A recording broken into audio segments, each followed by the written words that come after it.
une femme dont je vous parle depuis le début de cette affaire.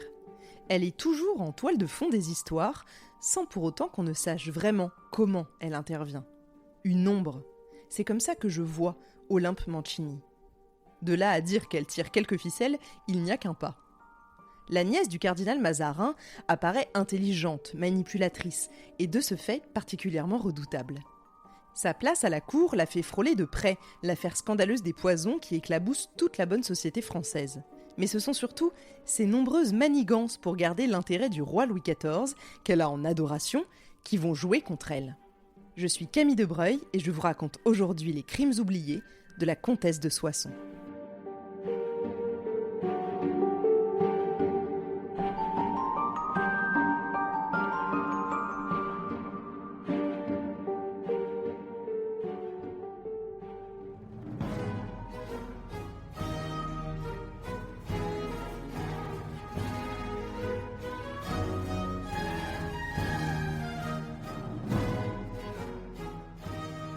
Pour vous dire la vérité, j'ai un peu de mal à savoir où commencer pour vous raconter la vie et l'implication de cette femme dans notre affaire.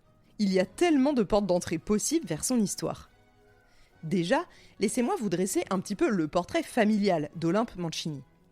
Elle est la fille de Michel Lorenzo Mancini et de Geronima Mazarini, la sœur du célèbre cardinal Jules Mazarin, au service des rois Louis XIII puis Louis XIV.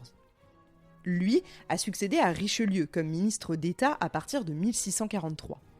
Sa sœur a donc mis au monde Olympe, mais aussi toute une flopée d'autres enfants, dont pas mal de filles, qu'on appelle à l'époque à la cour les Mazarinettes. C'est un peu comme les Claudettes, mais version cour du roi. Le roi Louis XIV a le même âge que la jeune Olympe. Ils ont grandi ensemble et elle devient rapidement une de ses premières amourettes. Évidemment, vous devez vous en douter, mais quand on est roi, ou qu'on va bientôt le devenir, on a quand même pas mal de prétendantes qui nous tournent autour. Pourtant, on dit que Louis XIV a une vraie tendresse pour Olympe Mancini, et il gardera son affection très longtemps, peut-être même jusqu'à la fin. Lorsqu'ils sont adultes et que Louis XIV monte sur le trône, elle ne devient pas vraiment sa maîtresse. En tout cas, si elle l'a été, c'est resté officieux. Vu sa place importante à la cour de France, parce qu'être liée par le sang au cardinal Mazarin ce n'est pas négligeable, et sa bonne entente avec le roi, elle caresse un moment l'espoir, que dis-je, le rêve, de devenir reine de France. Il est beaucoup écrit dans les livres que Louis aussi voulait l'épouser, qu'il donnait de nombreuses fêtes en son honneur, qu'il n'avait Dieu que pour elle. Bon, on a tous ouvert un livre d'histoire, et vous savez qu'Olympe n'a jamais été reine. Alors, pourquoi ? Eh bien parce que son oncle, qui régit à peu près toute la vie de ses neveux et nièces, ne l'entend pas du tout de cette oreille. Et c'est normal, lui voit beaucoup plus grand. Il a les yeux grands ouverts et surtout par-delà les frontières. Le cardinal, qui la joue fine côté stratégie, souhaite une paix durable entre la France et l'Espagne et veut marier Louis XIV à l'infante d'Espagne, Marie-Thérèse. Pour casser l'idylle de sa nièce et avec ça ses rêves de grandeur, il s'associe avec Anne d'Autriche, la mère du jeune Louis, et il décide de la marier sans vraiment lui demander son avis, à 17 ans à peine, au prince Eugène Maurice de Savoie-Carignan, le comte de Soissons. Olympe et Louis, les jeunes amants qui ont un peu plus de 16 ans, font face et se font une raison. D'ailleurs, Louis XIV vouera par la suite un presque culte à la sœur d'Olympe, Marie. Il se console vite. Mais à son tour, Marie épouse le prince Colonna et Olympe est nommée surintendante de la maison de la reine, Marie-Thérèse, que Louis XIV a finalement épousée. Nous sommes en 1661 et elle acquiert alors un grand pouvoir à la cour grâce à cette place de choix. J'espère que vous avez suivi. Ça fait beaucoup d'infos, mais je trouvais ça important de rappeler d'où elle vient, cette Olympe Mancini, et surtout, vous allez voir que cet amour pour le roi, c'est ça qui la conduira par la suite à agir, comme elle a agi.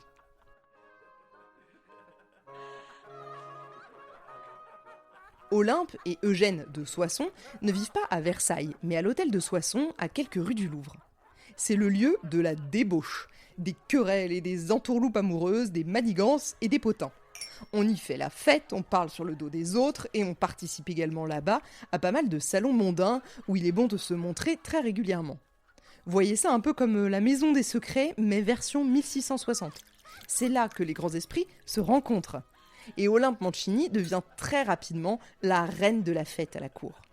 Ça n'empêche pas la jeune femme de passer beaucoup de temps au palais et de garder une relation très privilégiée avec le roi Louis XIV. Contrairement à beaucoup d'autres, elle peut lui parler face à face, en direct, assez souvent.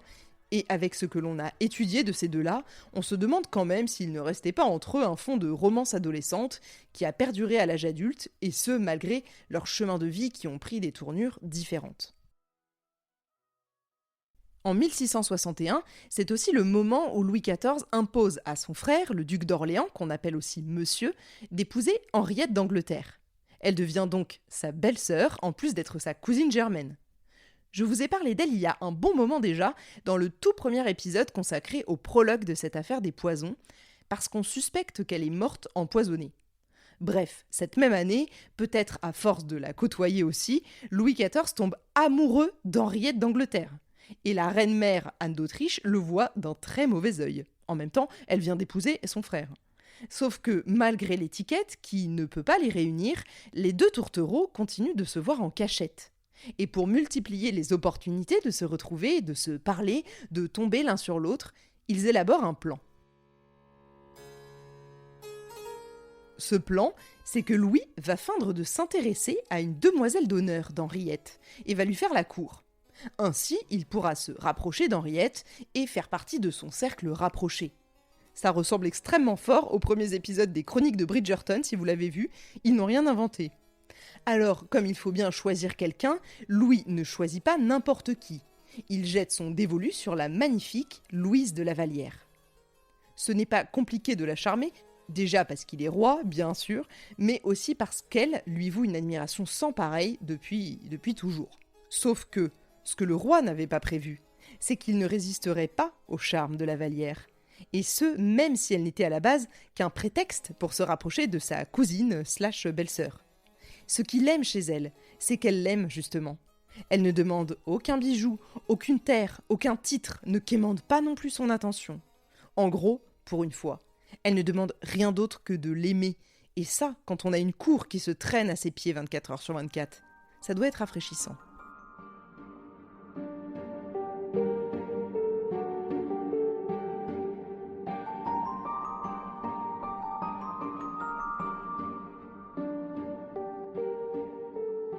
Vous devez vous dire que je m'éloigne d'Olympe, la comtesse de Soissons, mais ce contexte est tout aussi important que les actes qui viennent après, je vous le promets.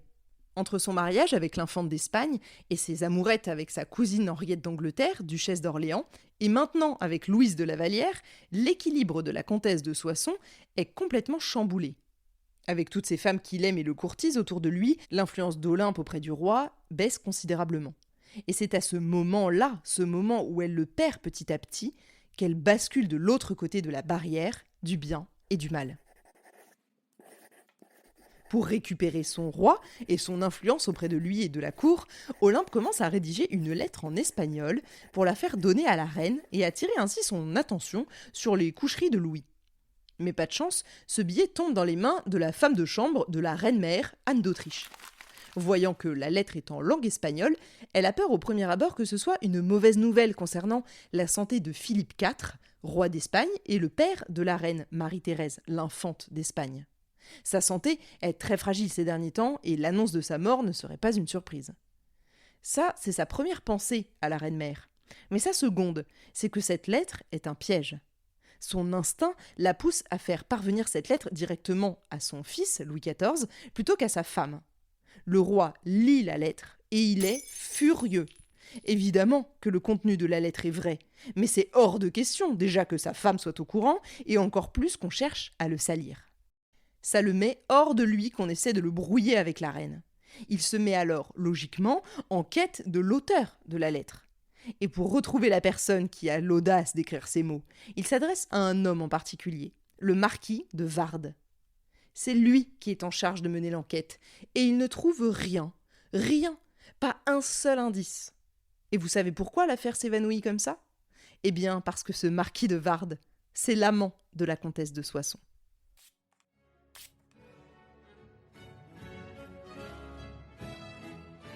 Comme son plan initial n'a pas marché, Olympe tente d'envoyer une des demoiselles d'honneur de la reine à l'assaut de son don Louis. Le but ici est simple, elle doit surpasser Louise de la Vallière et ainsi l'éclipser du tableau. Elle envoie donc Anne-Lucie de la Motte-Audincourt au devant du roi et attend que celui-ci succombe à ses charmes. Et ça fonctionne, un peu. Il délaisse un temps la Vallière et se lance avec une grande passion à la chasse de cette courtisane, comme par hasard taillée pour lui, entraînée en secret par la comtesse de Soissons. Et Anne-Lucie a des consignes strictes. Elle doit feindre l'indifférence et même la froideur avec le roi. Elle lui écrit, certes, mais elle reste inatteignable. La manigance s'arrête net lorsque Louis XIV apprend par sa mère, qui veille toujours au grain, que toutes les lettres de cette Anne-Lucie, sorties de nulle part, ont été en fait écrites par la comtesse de Soissons, le marquis d'Alluy et sa maîtresse, mademoiselle de Fouilloux. Cette dernière était l'ancienne maîtresse de Fouquet et son espionne personnelle. Ça vous montre qu'Olympe traînait avec du joli monde.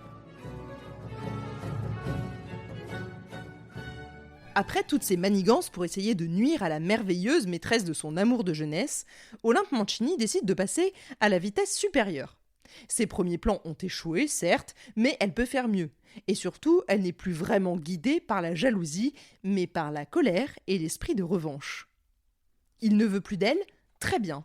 Alors, il n'en aura plus aucune autre.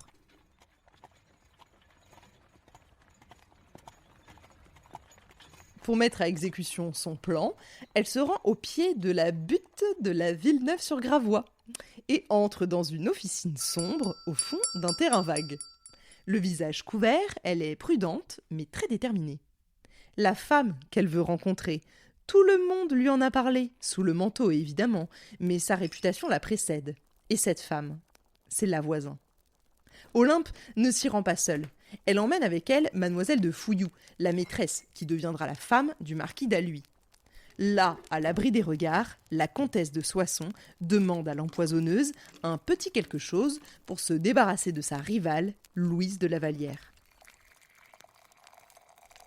La voisine reste très prudente et explique à sa nouvelle cliente que ça risque d'être bien difficile vu la position de la dame à la cour. Difficile de lui administrer et difficile de rester inaperçu, qu'il va falloir déployer pas mal de moyens pour arriver à ses fins. Mais très déterminée, encore une fois, la comtesse finit leur entrevue sur ces mots, je cite « Je les trouverai bien, ces moyens. Et si je ne puis me venger d'elles, je porterai ma vengeance plus loin, et je ne ménagerai personne. Je me déferai de l'un et de l'autre. » Et hop, un petit aveu d'une envie de régicide, quand on sait qu'avoir seulement cette pensée suffirait à la faire pendre.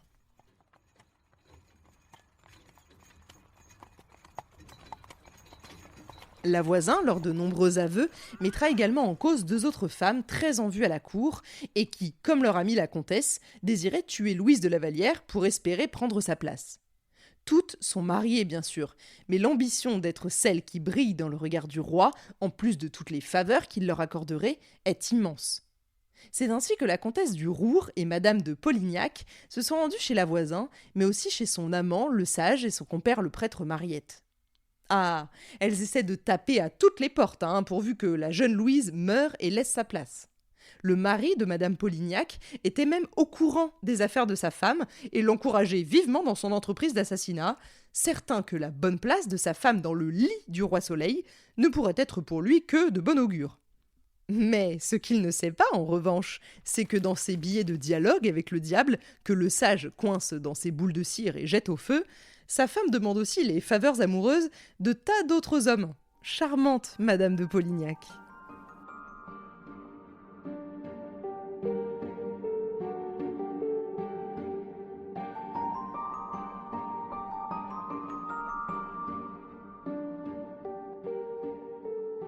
Lundi 22 janvier 1680, la Chambre ardente lance une série de décrets appelés « décrets de prise de corps », des arrestations en somme. Et il y en a pour tout le monde, ne vous bousculez pas. Entre autres, c'est adressé à la comtesse de Soissons, la marquise d'Alluy, la vicomtesse de Polignac, le marquis de Cessac et le maréchal de Luxembourg. Et puis aussi plein d'autres appelés simplement à comparaître, comme la princesse de Tingry, la duchesse de Bouillon, la marquise du Roure, le marquis de Feuquières ou le duc de Vendôme. Ça en fait des lettres à envoyer. Le lendemain, le 23 janvier, on présente au roi toutes les différentes pièces qui constituent le dossier. Il passe des heures à examiner tout ça et approuve finalement la décision de la veille, faire arrêter toutes les personnes de considération, comme il les appelle. En souvenir de l'affection qu'il avait pour Olympe Mancini, le roi demande au duc de Bouillon de prévenir sa belle-sœur qu'elle a le choix entre l'exil ou la Bastille. Le duc va trouver Olympe et la comtesse n'hésite pas une seconde, sommant sa bonne amie et complice, la marquise d'Alluy, de fuir avec elle. Elle fait ses bagages et emporte avec elle une coquette somme, 600 000 livres. En partant, elle demande à ses domestiques de ne pas la pleurer, leur explique qu'elle est innocente, mais qu'elle ne pourrait pas supporter la prison ou la honte d'être confrontée à des gueuses. Puis la comtesse fait un peu son barreau d'honneur. Elle va d'abord faire ses adieux à la princesse de Carignan, sa belle-mère. À 3 heures du matin, son carrosse franchit les portes de Paris et emprunte la route des Flandres. Pour la forme, et pour ne pas faire perdre la face à sa justice, le roi envoie 2 gardes à sa poursuite, qui bien entendu ne la rattraperont jamais. Celle qui fuit en revanche, sans que ce ne soit prévu, c'est la vicomtesse de Polignac. Avertie par des amis parisiens, elle parvient à quitter son château avant son arrestation. Si le roi est indulgent avec la comtesse de Soissons, du fait de leur amour de jeunesse, ce n'est pas du tout le cas de son ministre de la guerre, Louvois. Il fait poursuivre Olympe Mancini aux frontières par des cavaliers et en traversant la Sambre, elle a même failli se noyer. Arrivée à Bruxelles, elle se retranche dans un cabaret vétuste où elle est obligée de loger. Pour faire croire qu'elle est une vraie sorcière, certains racontent qu'un agent de Louvois a lâché pendant une messe à Bruxelles des chats noirs près d'elle dans l'église, incarnation évidente de Belzébuth. Le peuple bruxellois lui fait rapidement comprendre qu'elle n'est pas la bienvenue et lorsqu'on la reconnaît un autre jour dans une mercerie, des milliers d'hommes et de femmes la poursuivent. Alors sa fuite était-elle vraiment un aveu de culpabilité ? Pas forcément, car elle avait plus peur de la prison que de la mort. En 1685, l'accusation portée sur elle ne demeure pas moins grave. En 1665, elle a voulu assassiner une femme et commettre un crime de lèse-majesté par empoisonnement. Bien que cette affaire entre la voisin et la comtesse de Soissons date d'il y a 20 ans, Louvois somme le roi de l'arrêter. Derrière, elle sera également accusée de la mort de son mari, bien sûr, mort subitement à Unna en Westphalie, retrouvé sans vie dans son carrosse, et d'un tas d'autres morts suspectes.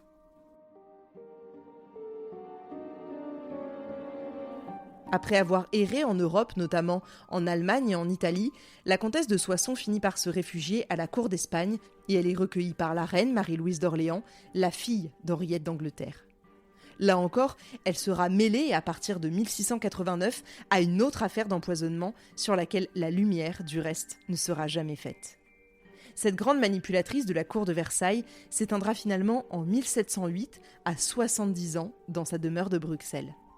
Il y en a un qui s'en sort un peu moins bien dans toute cette vague d'arrestations menée par le roi et ses ministres en 1680, c'est le maréchal de Luxembourg qui se rend lui-même à la Bastille.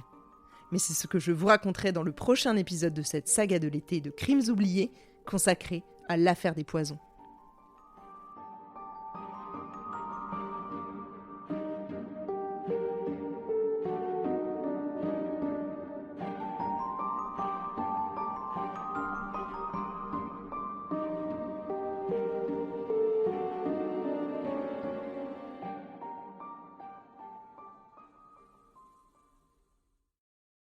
Si vous écoutez Crimes oubliés, c'est que comme moi, vous aimez l'histoire et les intrigues. Et pour cet été, j'ai exactement ce qu'il vous faut.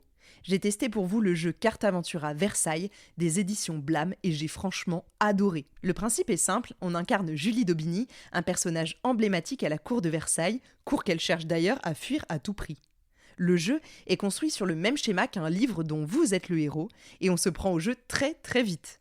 Chacun de vos choix va vous mener à une des 5 fins qui existent et à chaque nouvelle partie, de nouveaux choix s'offrent à vous. Pour moins de 15 €, ce jeu de cartes narratif hyper compact qui peut s'emporter partout permet de se plonger dans l'histoire avec un grand H tout en créant notre propre scénario.